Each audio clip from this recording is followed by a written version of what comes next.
ತನ್ನತನವನ್ನು ತಾನು ಸ್ವೀಕರಿಸಿ ಸಂಭ್ರಮಿಸುವುದು ಹೇಗೆ ಅಂತ. ಅವರನ್ನು ಅವರು ಸ್ವೀಕರಿಸಿದ್ದಾರೆ, ಆದರೆ ಈ ಮದುವೆಯಲ್ಲಿ ಅವನ ಪಾಪ ಕಾಲು ಸೊಟ್ಟ ಇರುತ್ತೆ.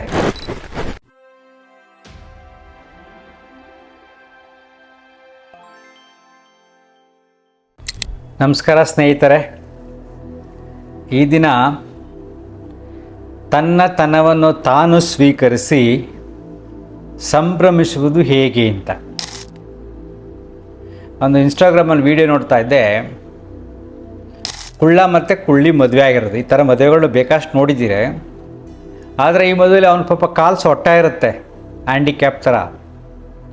ಅವ್ರು ಮದುವೆ ಆಗಿ ಡ್ಯಾನ್ಸ್ ಮಾಡ್ಕೊಂಡು ಬರ್ತಾರೆ.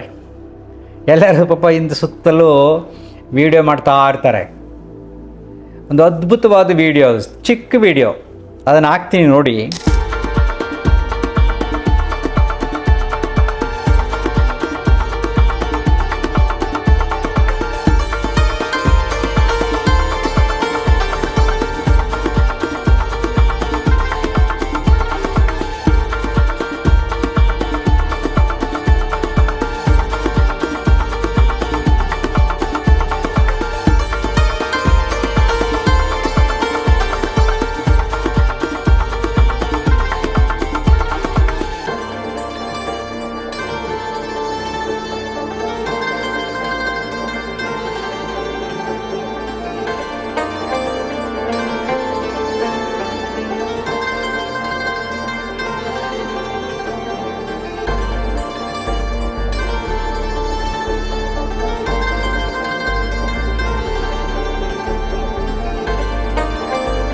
ಇಲ್ಲಿ ನೋಡಿದ್ರಲ್ಲ, ನೋಡಿ ಎಷ್ಟು ಸೊಗಸಾಗಿದೆ.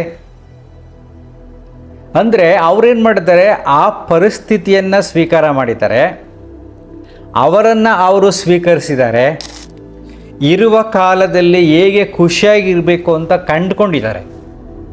ನಾನು ಕುಳ್ಳಿಯಾಗ್ಬಿಟ್ಟಿದ್ದೀನಿ, ಎಲ್ಲರ ಥರ ಅವ್ರು ಎತ್ತರವಾಗಿದ್ದಾರೆ, ಅವ್ರು ಎಷ್ಟು ಚೆನ್ನಾಗಿದ್ದಾರೆ ಅಂತ ಅವ್ರ ಬಗ್ಗೆ ಯೋಚನೆ ಮಾಡ್ಕೊಂಡು ಅವರು ಕೊರಗುತ್ತಿಲ್ಲ. ಈ ಥರದ ಬೇಕಾದಷ್ಟು ಜೋಡಿಗಳನ್ನು ನೋಡಿರ್ತೀವಿ. ಆದರೆ ನಾನು ಯಾಕೆ ಈ ವಿಚಾರ ಮಾತಾಡ್ತೀನಿ, ನಂಗೆ ತುಂಬ ಜನ ಫೋನ್ ಮಾಡ್ತಾ ಇರ್ತಾರೆ, ಮೆಸೇಜ್ ಮಾಡ್ತಿರ್ತಾರೆ, ಎಲ್ಲ ಇರುತ್ತೆ. ಕೆಲವಾರು ಸಮಸ್ಯೆಗಳು ಬಂದಾಗ ಅದನ್ನು ಎದುರಿಸಲಾಗದೆ ಸಂಕಟ ಪಡ್ತಾ ಇರ್ತಾರೆ, ದುಃಖ ಪಡ್ತಾ ಇರ್ತಾರೆ. ಕೆಲವ್ರಿಗಂತೂ ದೇಹ ಚೆನ್ನಾಗಿರುತ್ತೆ, ರೂಪವಂತರಾಗಿರ್ತಾರೆ, ತಿನ್ನೋಕ್ಕೆ ಆಹಾರ ಸಿಗ್ತಾ ಇರುತ್ತೆ, ಇರೋಕ್ಕೆ ಮನೆ ಇರುತ್ತೆ, ಎಲ್ಲ ಇರುತ್ತೆ. ಸಂಬಂಧಗಳಲ್ಲಿ ಸಮಸ್ಯೆಗಳಾದಾಗ ಆ ಪ್ರಪಂಚನೇ ಸಮಸ್ಯೆಗೆ ಕಾಣ್ತಾ ಇರುತ್ತೆ. ಅವ್ರಿಗೆ ತುಂಬ ದುಃಖಿಯಾಗಿರ್ತಾರೆ. ಕೆಲವರು ಬಡತನ ಇರುತ್ತೆ, ಸ್ವಲ್ಪ ಚರ್ಮ ಕಪ್ಪಾಗಿರುತ್ತೆ, ಸ್ವಲ್ಪ ರೂಪ ಕಡಿಮೆ ಆಗಿರುತ್ತೆ. ಅವರು ಬೇರೆಯವ್ರು ಕಂಪೇರ್ ಮಾಡಿಕೊಂಡು ಅವರು ಕೊರಗ್ತಾ ಇರ್ತಾರೆ. ಇನ್ನು ಕೆಲವರಿಗೆ ನಾನು ತುಂಬ ಒಳ್ಳೆಯನು, ನಾನು ಯಾರಿಗೂ ನಾನು ಅನ್ಯಾಯ ಮಾಡಿಲ್ಲ, ಆದರೆ ನನಗೆ ಕೆಟ್ಟದಾಗ್ತಾ ಇದೆಯಲ್ಲ ಅಂತಕ್ಕಂಥ ಕೊರಗಿರುತ್ತೆ.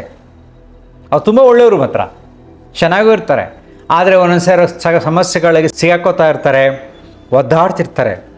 ಇವೆಲ್ಲವನ್ನು ನೋಡಿದಾಗ, ಈ ವಿಡಿಯೋ ನೋಡಿದಾಗ ನಿಮ್ಮ ಜೊತೆ ಮಾತಾಡಬೇಕು ಅನಿಸ್ತು ನನಗೆ. ನೋಡಿ, ನೀವು ಸ್ವಲ್ಪ ಚಿಂತನೆ ಮಾಡಿ ನೋಡಿ. ಪ್ರಕೃತಿಯ ವಿಸ್ಮಯಗಳು ಹೇಗಪ್ಪ ಅಂದರೆ, ಎಲ್ಲವೂ ಸಮಾನವಾಗಿರಲು ಸಾಧ್ಯವೇ ಇಲ್ಲ. ಈ ಸತ್ಯ ಮೊದಲು ಅರ್ಥ ಮಾಡ್ಕೊಳ್ಳಿ. ಎರಡನೇದು, ಎಲ್ಲವೂ ಒಂದಕ್ಕೆ ಒಂದು ಪೂರಕವಾಗಿದೆ. ಶ್ರೀಮಂತ ಬದುಕಬೇಕು ಅಂದರೆ ಬಡವ ಇರಲೇಬೇಕು, ಡಾಕ್ಟ್ರ್ ಬದುಕಬೇಕು ಅಂದರೆ ರೋಗಿ ಇರಲೇಬೇಕು. ಸೊ ಕಳ್ಳ ಪೊಲೀಸ್, ಪಾಸಿಟಿವ್ ನೆಗೆಟಿವ್, ಇದೆಲ್ಲ ನಿಮಗೆ ಮೊದಲೇ ಗೊತ್ತಿದೆ. ಈ ಪೂರಕತೆಯಲ್ಲಿ, ಸೃಷ್ಟಿಯಲ್ಲಿ ನೀನು ಹೇಗಿದೆಯೋ, ನಿನ್ನಿಂದ ಏನೋ ಒಂದು ಕೆಲಸ ಆಗಬೇಕಾಗತ್ತೆ,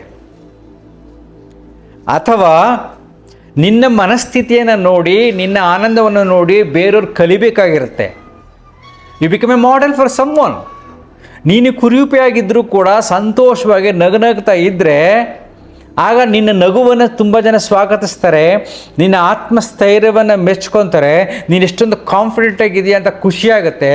you become a model when you are in a problem.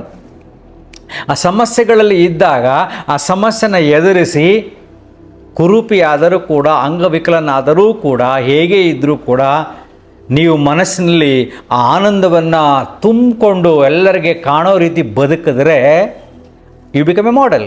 ನೀವು ಮಾಡೆಲ್ ಆಗ್ತೀರಾ ಅಲ್ವಾ? ಸೊ ನಾವೆಲ್ಲ ಇದ್ಕೊಂಡು ಸಮಸ್ಯೆ ಸುಳಿಯನ್ನು ಎದುರಿಸೋಕ್ಕಾಗದೆ ಜೀವನನೇ ಹೀಗೆ, ಸಮಾಜವೇ ಹೀಗೆ, ಎಲ್ಲವೂ ಸರಿಯಿಲ್ಲ ಅಂತ ನೀನು ಕೊರಗಿದಾಗ ಆ ಭಗವಂತ ಕೊಟ್ಟಂಥ ಅದ್ಭುತವಾದ ವ್ಯಕ್ತಿ ನೀನು, ಅದಕ್ಕೆ ಬೆಲೆ ಹೋಯ್ತಲ್ವಾ? ಯೋಚನೆ ಮಾಡಿ ನೋಡಿ. ಸಮಸ್ಯೆ ಇಲ್ಲದ ಕಾಲವೇ ಇಲ್ಲ. ನಾನು ಯಾವಾಗಲೂ ಹೇಳ್ತಾ ಇರ್ತೀನಿ, ರಾಮನ ಕಾಲದಲ್ಲಿತ್ತು, ಕೃಷ್ಣನ ಕಾಲದಲ್ಲಿತ್ತು, ಅಲ್ಲನ ಕಾಲ, ಜೀಸಸ್ ಕಾಲ, ಈಗ ಯಾರೇ ಮಹಾನ್ ಪವಾಡ ಪುರುಷರು ಬಂದರೂ ಕೂಡ ಸಮಸ್ಯೆಗಳು ಜೀವಂತವಾಗಿವೆ, ಸಮಸ್ಯೆಗಳು ಜಾಸ್ತಿ ಆಗ್ತಾ ಇದೆ. ಯುಗಾಂತರಗಳಿಂದ ಯೋಚನೆ ಮಾಡ್ತಾ ಇದ್ದಾರೆ ಅಧರ್ಮ ಜಾಸ್ತಿ ಆದಾಗ ಭಗವಂತನ ಅವತಾರ ಆಗುತ್ತೆ ಅಂತ. ಅಂದರೆ ಭಗವಂತ ಬರೋಕ್ಕೆ ಭೂಮಿಗೆ ಅಧರ್ಮ ಜಾಸ್ತಿ ಆಗಲೇಬೇಕು, ಇಲ್ಲದ್ರೆ ಭಗವಂತನ ಮರ್ತು ಬಿಡ್ತಾರೆ ಅಲ್ವಾ? ಸೊ ಎಲ್ಲ ಅವತಾರಗಳಲ್ಲೂ ಕೂಡ ಅಧರ್ಮವನ್ನು ನಾಶ ಮಾಡೋಕ್ಕೆ ಬಂದಿರೋದು ದೇವರು. ಸೊ ಅದು ಯಾರು ಸೃಷ್ಟಿ ಮಾಡಿದ್ರು ಅಧರ್ಮವನ್ನು ಅನ್ನೋದು ಸ್ವಲ್ಪ ಭಯಂಕರ ಕನ್ಫ್ಯೂಷನ್. ಎಲ್ಲವೂ ಅವನೇ ಆಗಿರುವಾಗ ಸಮಸ್ಯೆಗಳ ಸೃಷ್ಟಿನೂ ಅವನೇ, ಸಮಸ್ಯೆ ಬಗೆಹರಿಸೂ ಅವನತಕ್ಕಂಥ ಚಿಂತನೆ ಜ್ಞಾನಿಗಳಿಗೆ ಬರುತ್ತೆ ಅಲ್ವಾ? ನೀವು ಯೋಚನೆ ಮಾಡಿ ನೋಡಿ. ಸೊ ಈ ದಿಶೆಯಲ್ಲಿ ಬದುಕನ್ನು ಯೋಚಿಸಿದಾಗ ನಿಮಗೆ ಬರುವ ಸಮಸ್ಯೆಗಳು ಕ್ಷಣಿಕ ಅಂದ್ಕೊಂಡು ನೀವು ಮುಂದಕ್ಕೆ ಹೋಗಬೇಕು. ವರ್ತಮಾನದಲ್ಲಿ ಬದುಕುವ ಕಲೆಯನ್ನು ಕಲಿಬೇಕು. ವರ್ತಮಾನದಲ್ಲಿ ಎಷ್ಟು ಖುಷಿಯನ್ನು ನೀವು ಪಡ್ಕೋತೀರೋ ಅದು ಭವಿಷ್ಯಕ್ಕೆ ಬರುತ್ತೆ.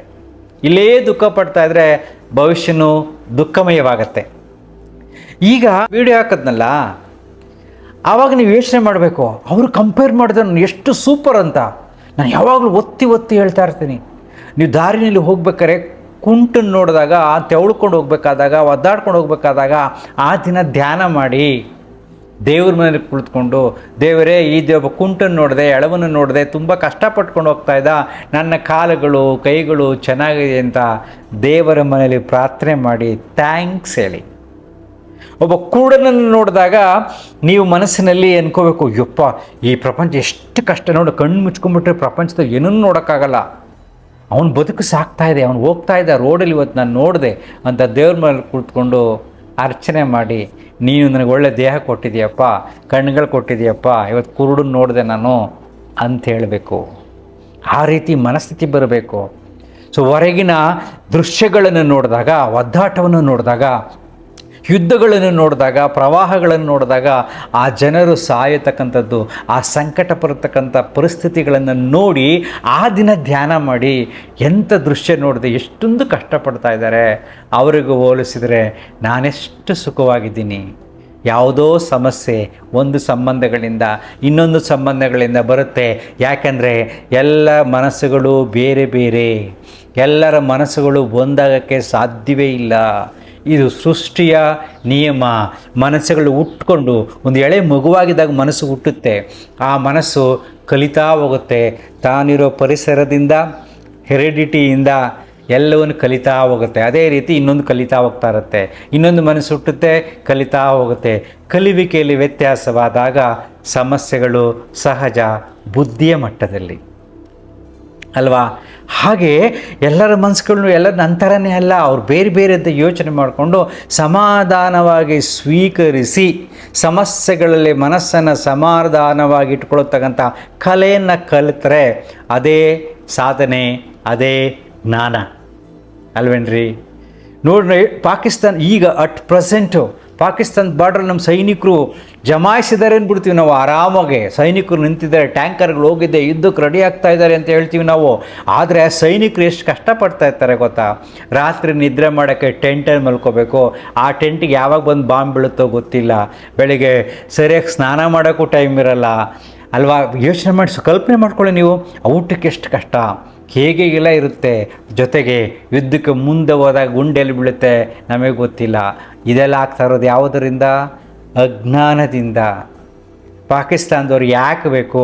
ನಮ್ಮ ಪಕ್ಕದವ್ರಲ್ವಾ, ನೆಮ್ಮದಿಯಾಗಿರೋಣ, ಈ ಟೆರರಿಸಮ್ ಬೇಡ, ಏನೂ ಬೇಡ, ಹೊಂದ್ಕೊಂಡು ಬಾಳೋಣ. ಸರಳವಾದ ವಿಚಾರ. ಧರ್ಮವನ್ನು ಮೀರಿ ಮಾನವ ಧರ್ಮವನ್ನು ಅನುಸರಿಸಿ ಅಜ್ಞಾನವನ್ನು ಮೀರಿ ಬದುಕಬೇಕು ಅಂತ ಅವ್ರು ಚಿಂತನೆ ಮಾಡಿದರೆ ಈ ರೀತಿ ಸಮಸ್ಯೆಗಳು ಬರ್ತಾಯಿತ್ತು. ನಮ್ಮವ್ರಿಗೂ ಸಮಸ್ಯೆ ಇರ್ತಿರಲಿಲ್ಲ, ಅವ್ರಿಗೂ ಸಮಸ್ಯೆ ಇರ್ತಿರಲಿಲ್ಲ. ಅಂದರೆ ಇವೆಲ್ಲ ಮನೋವಿಕಾರಗಳು. ಈ ಎಕ್ಸಾಂಪಲ್ ಯಾಕೆ ಹೇಳಿದೆ ಅಂದರೆ, ಪ್ರತಿಯೊಬ್ಬ ವ್ಯಕ್ತಿಯಲ್ಲೂ ಮನಸ್ಸಿನಲ್ಲಿ ವಿಕಾರಗಳಿವೆ, ಹೊಸ ಹೊಸ ವಿಕಾರಗಳು ಹುಟ್ಟುತ್ತಾ ಇರುತ್ತೆ. ಎಲ್ಲವೂ ಸರಿ ಹೋಗೋಕ್ಕೆ ಸಾಧ್ಯವೇ ಇಲ್ಲ. ಇನ್ನೊಂದು ಜನ್ರೇಷನಲ್ಲಿ ಇನ್ನೊಂದು ಸಮಸ್ಯೆಗಳು ಬರುತ್ತೆ, ಯಾವ್ಯಾವುದೋ ಸಮಸ್ಯೆಗಳು ಎಲ್ಲ ವ್ಯಕ್ತಿಗಳಲ್ಲಿ ಬರುತ್ತೆ. ಸದ್ಯಕ್ಕೆ ನನಗೆ ಬಂದಿರೋ ಸಮಸ್ಯೆಗಳನ್ನು ಸ್ವೀಕರಿಸಿ ಸಮಾಧಾನವಾಗಿ ಇಟ್ಕೋಬೇಕು, ಬಗೆಹರಿಸಿ ಖುಷಿ ಪಡಬೇಕು. Ultimate purpose of life is to be happy. ಜೀವನದ ಮೂಲ ಉದ್ದೇಶವೇ ಸಂತೋಷವಾಗಿರೋದು. ಆ ಸಂತೋಷವನ್ನು ಪಡೆಯೋಕ್ಕೆ, ಶಾಂತಿಯನ್ನು ಪಡೆಯೋಕ್ಕೆ ನಾವು ನಾನಾ ಆಚಾರ ವಿಚಾರ, ಜ್ಞಾನ, ತತ್ವಜ್ಞಾನ, ಫಿಲಾಸಫಿ, ಶಾಸ್ತ್ರಗಳನ್ನೆಲ್ಲ ಇಟ್ಕೊಂಡಿರೋದು ಏನಕ್ಕಪ್ಪ ಅಂದರೆ ನೆಮ್ಮದಿಯಾಗಿರೋಕ್ಕೆ, ಶಾಂತವಾದ ಮನಸ್ಸನ್ನು ಇಟ್ಕೊಳ್ಳೋಕ್ಕೆ ಅವೆಲ್ಲವೂ ಇರೋದು. ಅವೆಲ್ಲವೂ ಇದ್ದು ಸಮಸ್ಯೆಗಳು ಬಂದಾಗ ನಾವು ಸೋಲಬಾರ್ದು. ಇವನ್ನು ಉಪಯೋಗಿಸ್ಕೊಳ್ಳಿ. ಪ್ರಕೃತಿನ ನೋಡಿ, ಬೇರೆ ಬೇರೆ ಸಮಸ್ಯೆಗಳನ್ನು ನೋಡಿ, ಅವ್ರಿಗೆಲ್ಲ ಕಂಪೇರ್ ಮಾಡ್ಕೊಳ್ಳಿ. You become great. ಅರ್ಥ ಆಗ್ತಿದೆಯಾ?